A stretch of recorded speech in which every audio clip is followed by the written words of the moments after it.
My fiancé had 3 children, $50,000 in debt, and no intention of telling me about it. I found out by accident. 3 weeks after the breakup, he was already standing at the altar. But not with me. I'm Heather, 32, and I've been a mail carrier for almost a decade now. It's not a glamorous job, but I like the quiet rhythm of it. Early mornings, the hum of the truck, the weight of the world packed into envelopes and small boxes. For the past 5.5 years, I was in a relationship with Chad.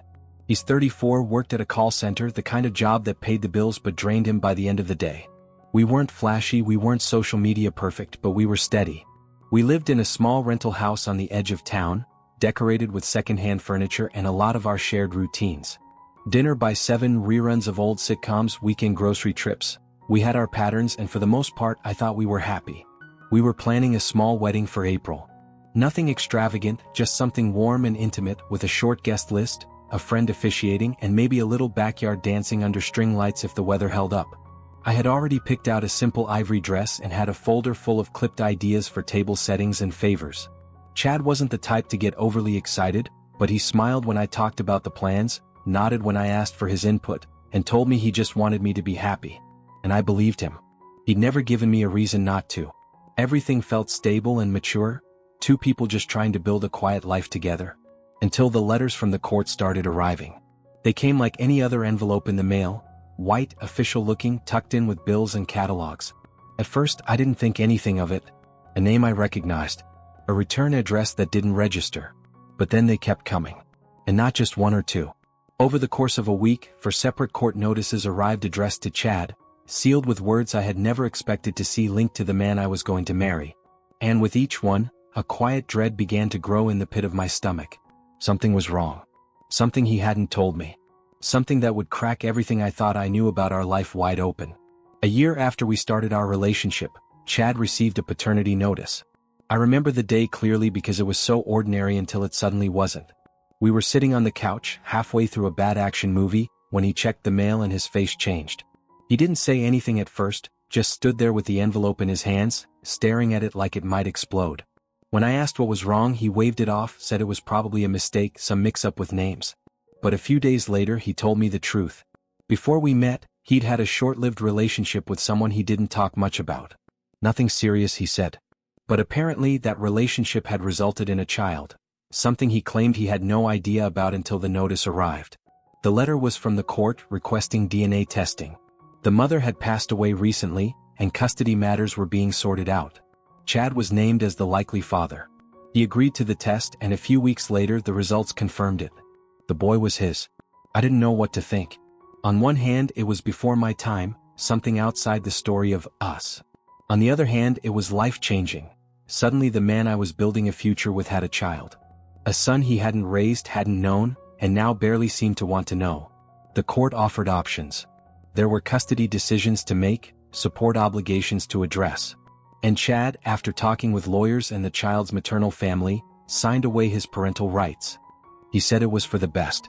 The boy's grandparents had been raising him since birth and wanted to continue. They were stable, loving, and deeply rooted in his life. Chad said he didn't want to confuse things, didn't want to disrupt a situation that already made sense. But something about the way he distanced himself from it all unsettled me. He spoke about his son like he was a name in paperwork, not a real child with eyes and questions and a father-shaped gap in his life. I tried to understand. I told myself it was complicated. I told myself he was doing what he thought was right.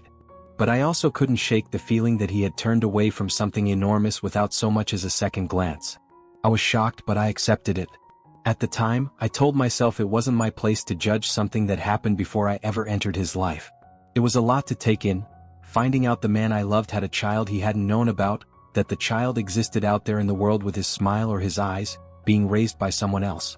But I reminded myself over and over that this wasn't a betrayal, just a past that had finally caught up. I could see that it was hard for Chad even if he didn't talk about it much. He carried it quietly, with this odd mix of guilt and detachment that made it hard to reach him when the subject came up. Still, I chose to be understanding. I told him, and I meant it, that if that boy ever came back into his life, if he ever needed to know his father, I would support him. I pictured the possibility of a teenage knock on our door one day, of Chad trying to reconnect, of us figuring it out together. I didn't want to be someone who ran from hard things. I loved him, and I believed that meant standing beside him, even when the past reappeared in messy, complicated ways. So I let it go. I tucked the discomfort into the quiet corners of my mind and reminded myself that life is never as clean or easy as you plan it to be. And for a while I believed we had moved past it. That it was handled. Close. Until the next letter came. A couple of years later he loses his driver's license. It came out of nowhere, or at least it felt that way to me. One day he mentioned he couldn't renew his registration online, and the next we were sitting at the kitchen table, staring at a thick envelope marked with state seals and legal language that made my stomach turn. This time it wasn't about the son we already knew about. It was another child support lawsuit, this time for a 12-year-old girl. A girl I had never heard of. A name that meant nothing to me but clearly meant something to him, based on the way he went completely pale when he read it. According to the documents, Chad owed nearly $30,000 in unpaid support. He hadn't responded to court notices, hadn't appeared for the hearings, and as a result, the state had suspended his license as part of a collections enforcement. I asked him, calm at first then less so, how this could possibly be happening again. Had he known about this girl? Had he received letters and just never told me? But all he did was pace the room, mumbling excuses, repeating, I thought it was a mistake, and I didn't think it was real. He was in a full-blown panic, but not the kind that led to action. Instead of calling an attorney, following up with the court, or even contacting the mother to figure out what the hell was going on, Chad shut down. He ignored calls. Let letters pile up unopened on the counter. Claimed he couldn't deal with it, that it was all too overwhelming, that maybe if he stayed quiet long enough, it would all go away. I tried to help at first. I offered to go with him to talk to someone to help him organize the paperwork, to take it one step at a time. But he didn't want help. He wanted to pretend it wasn't happening. And I watched the man I was supposed to marry spiral into avoidance, pushing everything into a dark corner while the debt, the silence, and the consequences kept growing by the day. I pay the bills, we moved to a cheaper apartment. The life we had been building, the one that was supposed to be balanced and shared, shifted entirely onto my shoulders. Our wedding plans had already faded into the background, replaced by overdue notices and quiet arguments we never finished. When his license was suspended, he couldn't get to work easily, and soon after that he lost his job altogether. The weight of everything landed squarely on me. Rent, groceries, utilities, every cent came from my paycheck. I picked up extra shifts, cut corners wherever I could, clipped coupons, stopped buying anything that wasn't absolutely necessary. I tried to be practical. I told him we could fight this if he just acted. I offered to help pay for a lawyer, someone who could look through the mess and tell us what was real and what wasn't. I told him we could get a DNA test, clear it up once and for all if he didn't believe the claim. I even offered to buy him bus tickets so he could attend the court date in person. I put options on the table, simple, clear steps we could take to try to fix this before it got worse. But he refused everything. Instead, he became quieter, more withdrawn, walking through our apartment like a ghost. He avoided the topic entirely, changed the subject when I brought it up, stared at the floor or turned up the TV to drown me out. Days would pass without a real conversation. It was like he was waiting for the world to fix itself around him while he stood still. And I was left to carry not just the financial burden, but the emotional weight too, watching the man I loved vanish into his silence while everything around us slowly fell apart. When I accidentally opened the letter, there was a mention of a third child.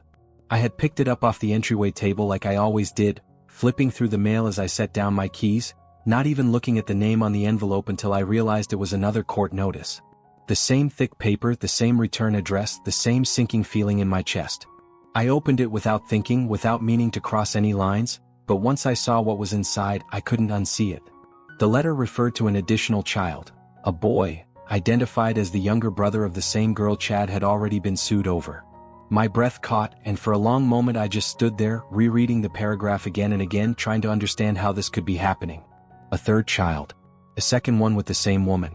A whole part of Chad's life I had never known, never heard mentioned, never even suspected. When he came home, I handed him the letter, waiting for some kind of explanation, anything that would make sense of what I had just read. But he didn't say a word. He just took the letter from my hands, glanced at it briefly, then folded it and walked away. I followed him down the hallway, asking him, calmly at first, then louder, who the boy was, why he hadn't told me, how he could possibly keep something this big from me again. But he refused to answer. He wouldn't even look at me. He shut himself in the bedroom, closed the door, and left me standing in the hall with a heart that felt like it had finally broken for good. I knew then, deep in my gut, that I was being lied to. Not just once or twice, not just by omission but with full, intentional silence. He wasn't just avoiding problems, he was hiding an entire life from me, one lie layered over another until the person I thought I loved had become someone I didn't recognize. I realized that I cannot build a future with him. It didn't come in a single dramatic moment but in the slow, painful accumulation of truths I could no longer ignore. The man I had once pictured buying a house with, building a life beside, sharing responsibilities and someday maybe even raising a child of our own with, he no longer existed in the shape I thought I knew. Every time I looked at him now, I saw the weight of the debt he wouldn't confront, the children he wouldn't acknowledge, the silence he wrapped himself in instead of accountability. We would never have a house together. No bank would approve a joint loan with the financial chaos following him like a storm cloud. I couldn't even imagine applying for a credit card together, let alone a mortgage. Financial stability had become a distant dream, and I was already living paycheck to paycheck just trying to keep us afloat while he drifted deeper into avoidance. I felt more like his caretaker than his partner, the one constantly cleaning up behind him, patching holes while he created more. But what crushed me the most wasn't the money or the court letters or even the lies. It was his complete lack of interest in his own children. Not just one but three. 3 young lives out there, growing up without their father, while he sat in silence pretending they didn't exist. He never asked about them, never spoke their names, never once showed even a flicker of curiosity or concern. It wasn't just detachment, it was absence, willful and cold. And that was the moment the final thread snapped. Because no matter how many sacrifices I made or how much love I once thought we had, I could not build a life with someone who could so easily turn his back on his own blood. If he could do that to them, he could do it to anyone, including me. A month ago I had a miscarriage. It was early, barely more than a whisper of a heartbeat on a screen, but it was real to me, and it broke something inside of me that I didn't even know was still holding on. I didn't tell Chad. Not because I wanted to keep it from him out of spite, but because when I sat on the bathroom floor, numb and alone, my very first thought wasn't about grief or comfort. It was fear. I thought, will my child be fourth in line for attention and alimony? And that question hit me like a wave I couldn't stand up in. It was a wake-up call I couldn't ignore. In that moment, I realized how far I had drifted from the life I once imagined with him. I didn't feel safe telling him, didn't trust that he would even care, and worst of all, I couldn't bear the thought of bringing a child into a future where their father was a man who had already walked away from 3 others. The silence between us had become so normal that I didn't even think to reach for him when I needed someone the most. I grieved alone, quietly, because deep down, I knew this wasn't just about losing a pregnancy, it was about losing hope. That loss forced me to see the truth I had been tiptoeing around for years. This wasn't love anymore. It was survival. And I was tired of surviving someone else's mess. I wanted more for myself. And if I ever had a child again, I wanted more for them too. I took off my wedding ring, it had belonged to Chad's grandmother, and placed it quietly on the kitchen counter, right where he'd see it. Then I told him the wedding was off. There was no big speech, no dramatic pause, just the truth delivered in the calmest voice I could manage after everything I had carried for so long. He looked at me like he didn't understand the words at first, like he had somehow convinced himself that despite the chaos, I would always stay. And then he cried, tears rolling down his face in silence, and for a fleeting moment I felt a flicker of guilt, until the sorrow twisted into something else. Within seconds, his sadness turned into rage. He accused me of cheating, demanded to know who the other guy was, like love had simply hopped from one man to another and not bled out over years of disappointment. He said I was superficial, shallow, and heartless, that I was leaving him because he didn't make enough money, because I was obsessed with stability and appearances. He said I was abandoning him when he needed me most, that I was no better than the women who only stayed when things were easy. And I stood there and let him say it all because I knew none of it was true. I hadn't left him for money. I had stayed far too long without any. I hadn't left because of some new romance. I had left because I hadn't felt love in our relationship in a long time, and I was finally brave enough to admit it. What he called abandonment, I called survival. What he saw as betrayal, I saw as freedom. I didn't yell, didn't explain, didn't try to change his mind. I just walked out of the room, feeling the absence of that ring on my finger like a weight finally lifted. I wrote him a message with an offer to help, a final gesture of compassion, even after everything that had happened. I told him I would still help him find a lawyer, that if he wanted to go to court and face what he'd been avoiding for years, I'd cover the ticket, I'd stand beside him, not for us, but for the sake of doing what was right. I told him he didn't have to go through it alone, that even though the wedding was off and the relationship was over, I wasn't trying to punish him. I just wanted him to take responsibility and maybe start over with a shred of dignity. In response, nothing. Not even a thank you or a refusal. Just silence. I watched the message sit unread for hours, then days. And then, one evening while I was at work, he vanished. He didn't leave a note or send a goodbye. When I came home, the apartment felt exactly the same except for the sudden absence of him. The closet was mostly untouched, but the few things that were missing were mine. A backpack I recognized as one I used for travel, a hoodie, a pair of sneakers. Random pieces of my life he had taken with him as he walked out the door. There was no goodbye, no closure, just a hollow space where the man I once thought I'd marry had been. And that was the last time I ever saw him. No calls, no messages, not a single attempt to explain or make things right. He simply erased himself from my life, leaving behind nothing but debt, silence, and the echo of promises that were never real. A week later, I found out that he had blocked me everywhere. My messages stopped going through, my calls rang once and then cut off, and every account I tried, his social media, email, even the old group chats we used to share, was either deactivated or closed off to me completely. It was like he'd hit a switch and decided to erase me from his life, as if the years we spent together could be folded up and thrown away with the tap of a button. I wasn't even trying to chase him at that point. I just wanted to make sure he was okay, that he hadn't done something reckless or worse. In a moment of anxious impulse, I called his work. The receptionist there recognized my voice immediately, and after an awkward pause, she told me his car was still sitting in the lot where it had been parked the week before, but he hadn't shown up for any of his shifts. No one had heard from him. He hadn't called in. He hadn't picked up his final paycheck. I asked if maybe he was just taking time off, but she sounded uncertain, said he hadn't filled out any forms or spoken to anyone officially. The car was just there, like a piece of him he'd forgotten or abandoned. I drove past his old place once, the apartment where we used to dream up our quiet little future. The lights were off. The mailbox was stuffed. It was clear he hadn't been back.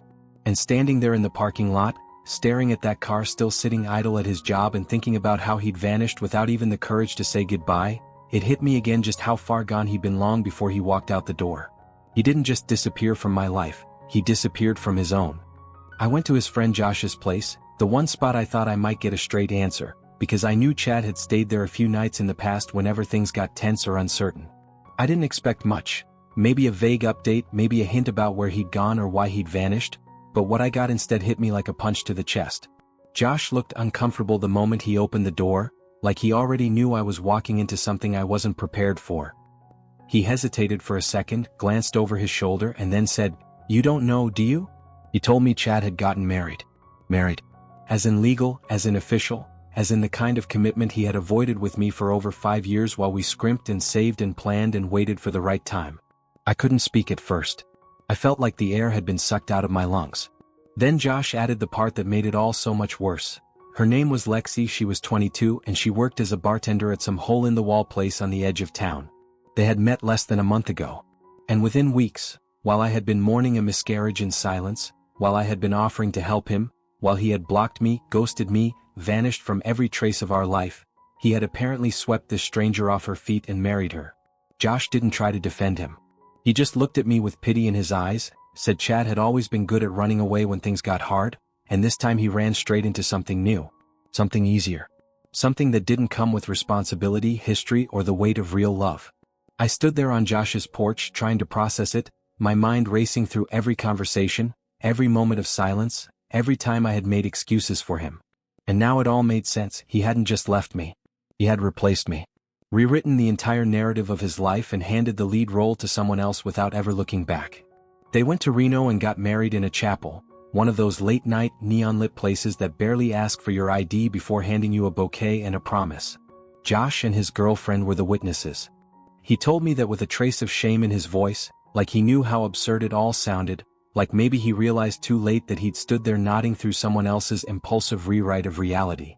They hadn't even made a weekend of it, just drove up, signed the papers, said a few words, and posted a blurry photo with matching rings and a hashtag that made my stomach turn when I eventually saw it. What broke me, more than the speed of it, more than the betrayal, was what Chad told them about me. According to Josh, Chad had painted a story where I was the villain, the cold-hearted fiancé who cared more about money than love, who walked away just when he needed me.